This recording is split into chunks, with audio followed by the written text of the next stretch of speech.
So you're doing this catering stuff, then you transition into Facebook, and that's how I know you're an OG on social, because you talk about Facebook from like an influencer standpoint. That was Yeah, I got started with the basketball stuff on Facebook because that oh, was where organic reach back when you were talking about was yeah. unbelievable.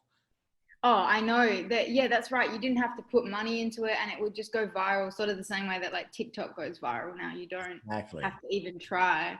But yeah, it was, I definitely was using Facebook and Instagram at the same time for sure. Like that was a collaboration on both, and I was doing the whole like share between the two. So, yeah, that kind of just happened by itself. I wasn't like consciously like, yes, I'm gonna grow this into a business. It just kind of happened, and it got to the point where I think I hit 1 million followers and I was still like, I don't know what to do. Like, do I pursue this and absolutely maximize my platform or keep cooking and just like, I don't know. I was kind of hustling at that point still. Like I was only getting paid.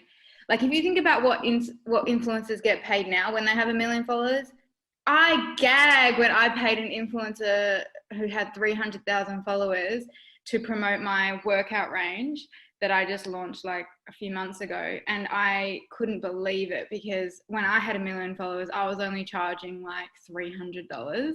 But this was years ago. So at the time, I know that's hilarious and you can laugh at that now, but like years ago, it wasn't as you couldn't just like pull rates out of your ass. Well, yeah, actually you could, but like you kind of just had to take what you would get and just hustle and get as many as you could and then work your way up to a higher rate.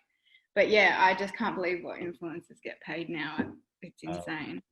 I had a brand expert on this podcast a few weeks ago, and he told me something that I will never forget about paying influencers, because his whole job is paying on behalf of other brands and getting influencers deals. He said, if you ask somebody their rate and offer them 10% of what they asked for, they will take it 90+% of the time. And I was just like, oh my God. If it's something simple, really? yeah, if it's something simple like this story post or whatever, Oh, okay, yeah. then people, because the thing That's never happened to me before. No one's ever offered 10%. Oh, they've definitely offered really low, and I've worked them up to higher. But I've never had that happen to me. But I'm not surprised that it happens to others for sure. Like, I'm sure the 10%'s an exaggeration. He just needs a major lowball, but But influencers will just put out a high rate, or their agents will, or their managers or whatever will just put out a really ridiculously high rate. It's almost a joke. Like it's like, how can you even ask that for doing fuck all like come up? But yes, now I got standards,